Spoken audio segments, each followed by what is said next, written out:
Hola, ¿qué tal? Bienvenidos a este nuevo capítulo de Psique con Liz. En este capítulo les voy a hablar de lo que hay detrás de la mente de un asesino serial. Muy bien, acompáñenme.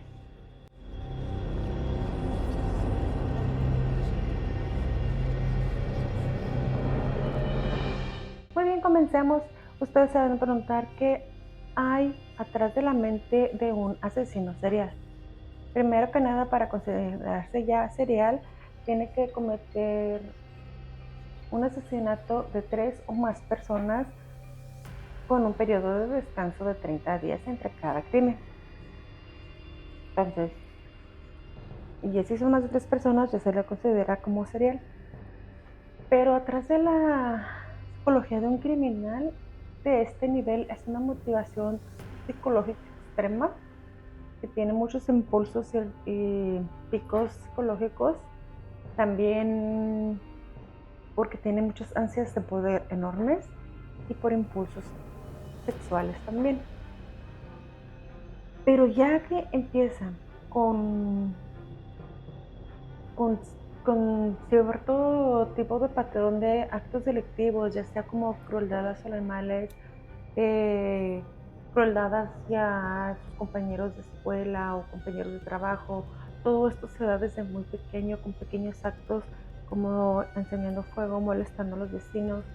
Y ya que empiezan con todo este tipo de patrón de comportamiento, es muy difícil que se detengan y va a ir evolucionando y cada vez va a ser más y más grave lo que vayan cometiendo.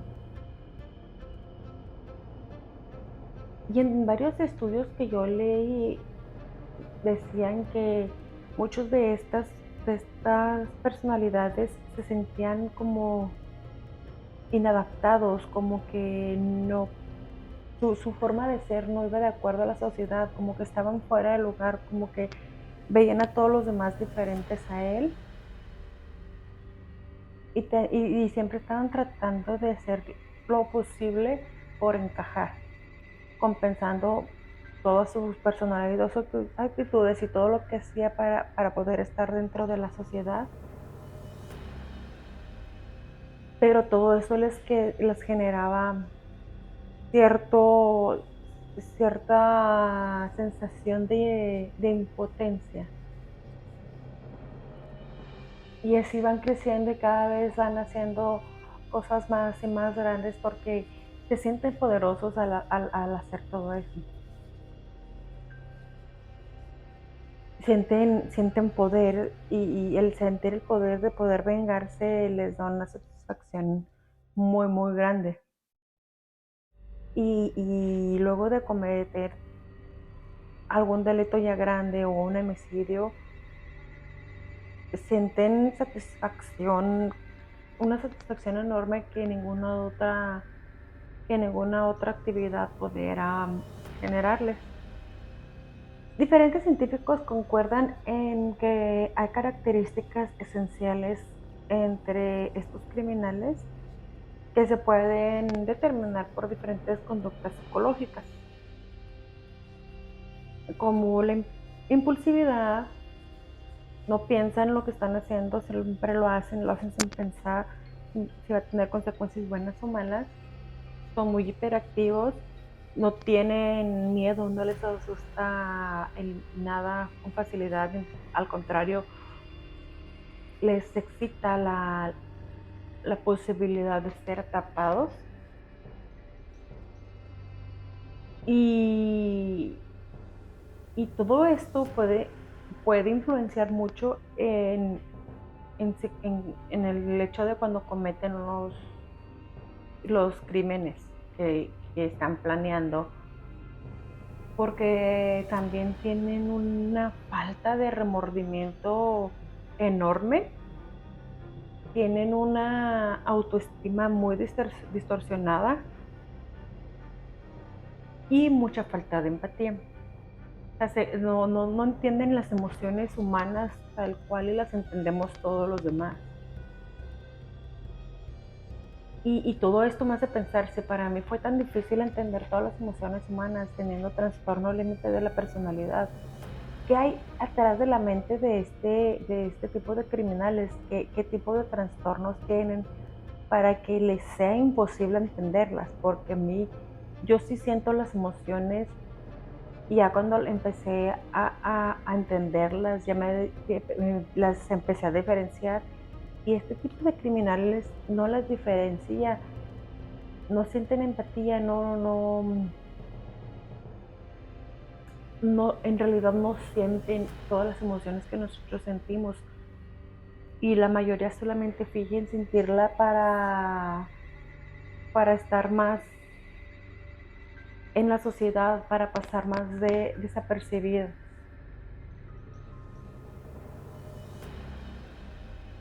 Y estuve analizando diferentes asesinos seriales en diferentes partes del mundo, porque dije, quiero ver todos estos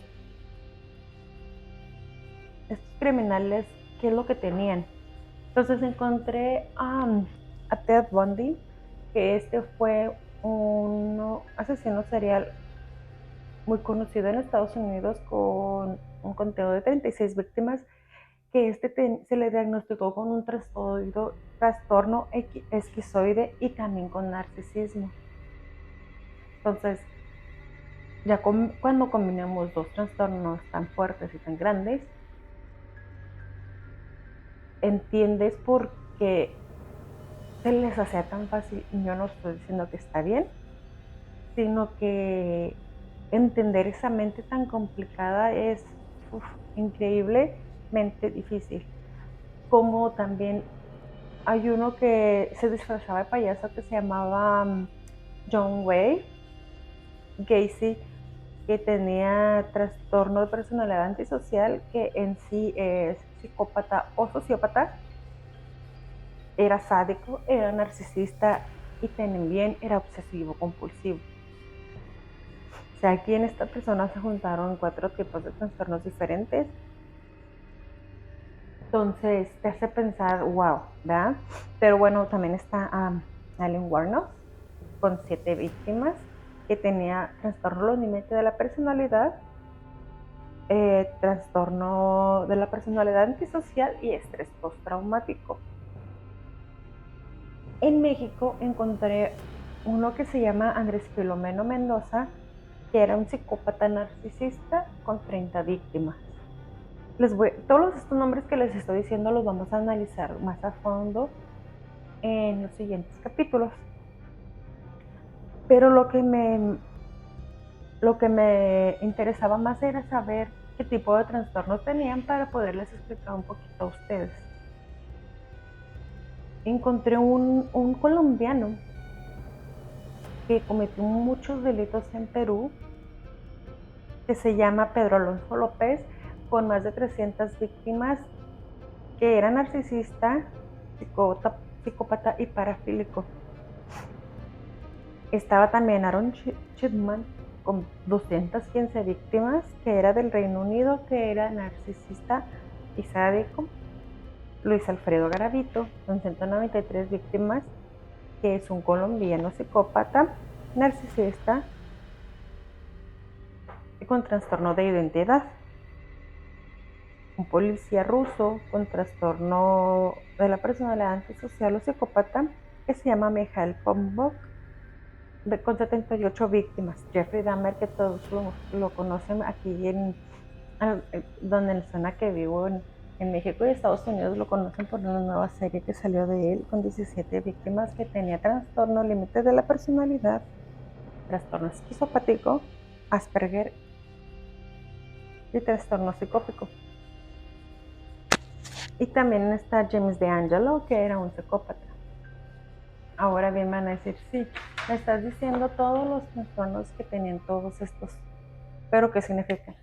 Bueno, el trastorno de la personalidad esquizoide es un padecimiento mental por el cual la persona tiene una dificultad muy grande con las relaciones interpersonales. No puede generar lazos profundos con, con los seres que lo rodean, con las personas que lo rodean, ni siquiera con sus seres queridos. Y sus patrones de pensamiento son muy variados y se alteran muy fácilmente. También sus patrones de apariencia cambian constantemente y su comportamiento fluctúa mucho. Como puedes ser muy amable y muy buena gente ahorita, mañana va a ser una persona muy odiosa. Y su rango emocional es muy corto. Esto significa que no se relaciona mucho y las emociones que siente son muy escasas. Y para el trastorno de personalidad esquizoide se desconoce la causa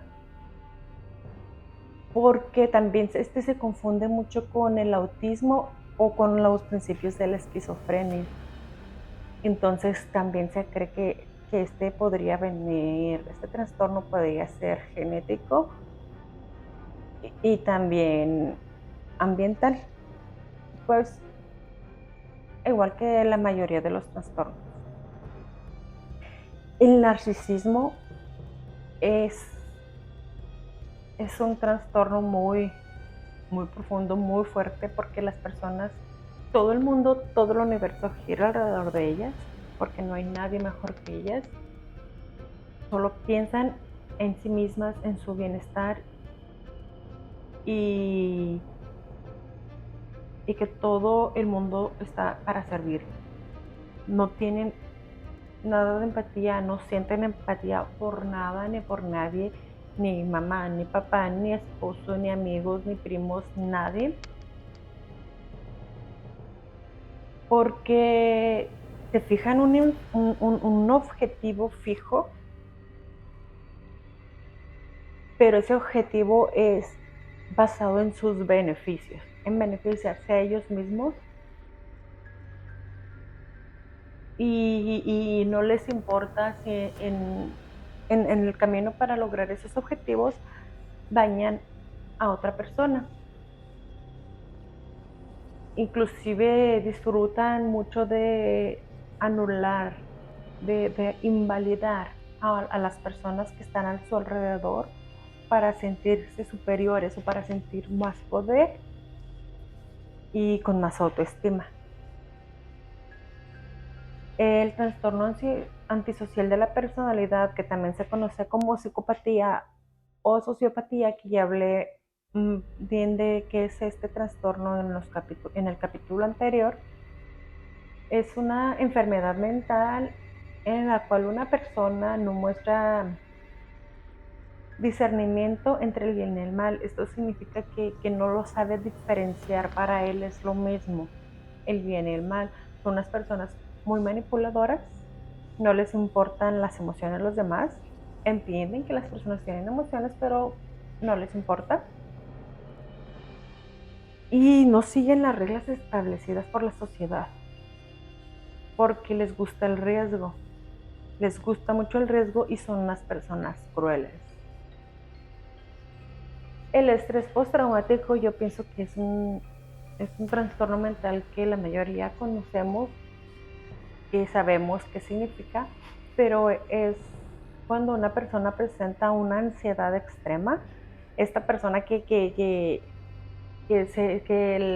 alguna cosa de su alrededor, de su ambiente, le detona un miedo de algún trauma que sufrió, ya sea en su infancia o en su edad adulta, que le causó este trauma tan grande que no le ha podido sanar completamente, ya sea como algún accidente vehicular, la muerte de un ser querido o de una mascota o una catástrofe que haya pasado que le haya ocasionado un trastorno, una depresión y un miedo enorme que le va a causar detonaciones de estrés y de ansiedad cuando hay algún detonador, porque reviven constantemente ese trauma que sufrieron, lo cual ocasiona tener muchas pesadillas, lo que le ocasiona también no poder dormir bien, que esto trae ansiedad, depresión y unas reacciones muy explosivas. Actúan de la nada, empiezan a aventar cosas así, explotan muy fácilmente. Esto es el estrés postraumático. El trastorno límite de la personalidad que tienen 2 o 3 de los personajes de que les hablé, que ya hemos estado hablando por muchos capítulos de lo que es el trastorno límite, porque les estuve platicando mucho que yo soy diagnosticada con este trastorno, pero este es una enfermedad mental grave porque afecta muy grandemente la capacidad de controlar las emociones.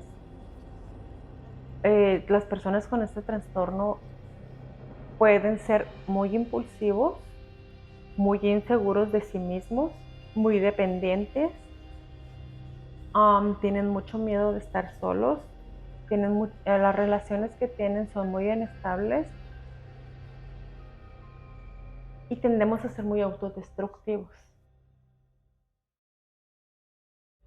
También está la parafilia, que la parafilia es el comportamiento sexual donde el placer o el orgasmo se consiguen más allá de la intimidad de manera convencional, sino que la obtienen ya sea con objetos inanimados o con personas de cualquier edad o de cualquier sexo que no lo consienten, que no dan el permiso de hacerlo. Y disfrutan mucho de la humillación de esa otra persona. ¿Okay? Los sádicos son personas que disfrutan mucho lastimando y humillando a otras personas. Inclusive son capaces de sentir el dolor que están ocasionando y disfrutarlo. También está el trastorno de identidad, que estos tienen una identidad disociativa. No se ven con una identidad en sí. Antes se le conocía como trastorno de personalidad múltiple. Se caracteriza por tener dos o más personalidades que tienen cada uno su forma de ver las cosas, su voz y su comportamiento. Las relaciones que tienen interpersonales son demasiado inestables, no logran generar lazos fuertes con las personas y tienen muchos altibajos en el estado de ánimo, debido a que nunca es estable su identidad, nunca es estable, está cambiando de una a otra todo el tiempo. Estos tienen muchas tendencias a autolesionarse a ellos mismos y esto es generado a un trauma muy grande que sufrieron en su vida. Por último, el Asperger es un trastorno de desarrollo que se considera dentro del aspecto autista, que afecta en sí a la interacción social, a la comunicación. Es muy difícil de que acepten los cambios.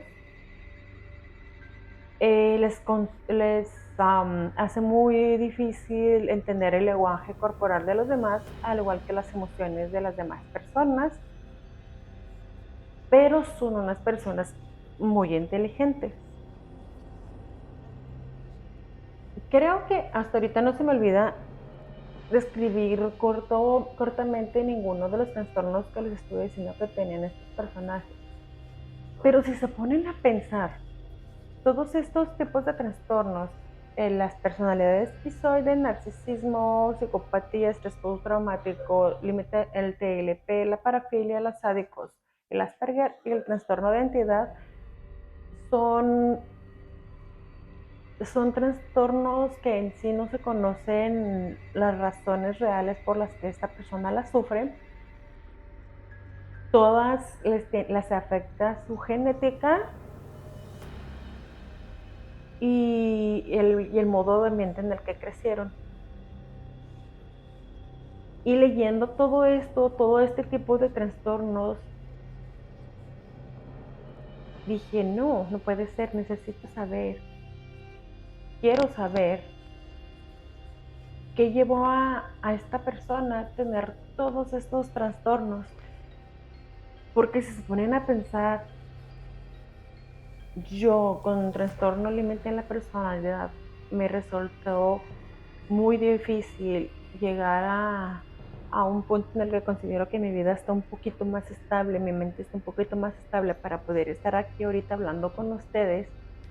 Ahora si tuviera otro tipo de trastorno, ya sea que es narcisismo, ya sea un estrés postraumático,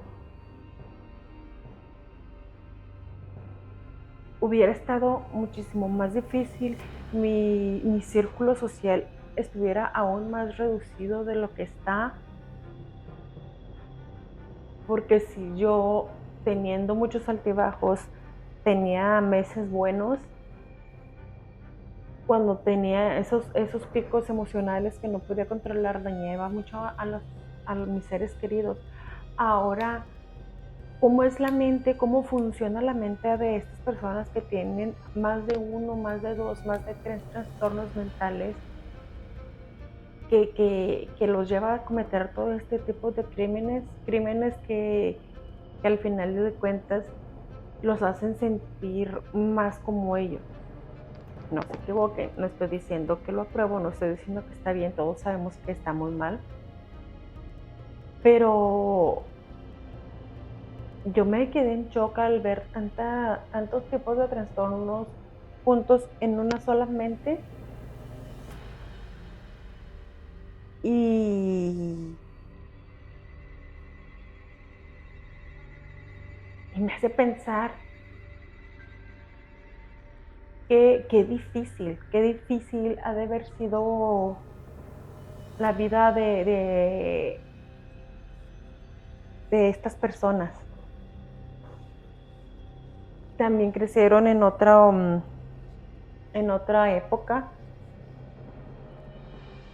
y dije yo, pues quizás es por la época en la que crecieron, como ya hablaba en el capítulo anterior, de que muchos psicópatas eran, tenían una mente tan trastornada porque crecieron siendo niños de guerra, niños que crecieron sin papá, que las mamás tenían que salir a trabajar y que crecieron solos, que crecieron con carencias y que crecieron viendo la muerte como algo natural. Pero ahorita en la actualidad también hay asesinos seriales, inclusive hace unos días estaba viendo el video de uno en México que era bioquímico. Después les doy, en el capítulo que viene, les doy el nombre y un poquito más de información de él, porque la verdad no me recuerdo, que lo atraparon y dije, bueno, este era un bioquímico.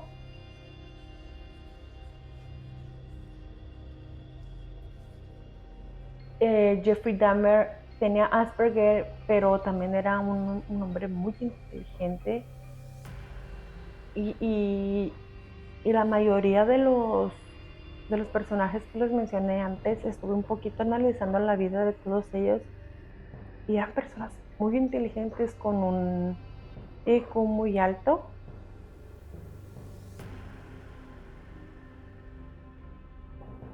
Y se reía mi esposo porque le digo, bueno, mira, al menos yo no tengo un IQ tan alto como el de ellos y no lo cometería. Y las mujeres no son asesinas seriales. Pero, oh, mi sorpresa que encontré a una verdad.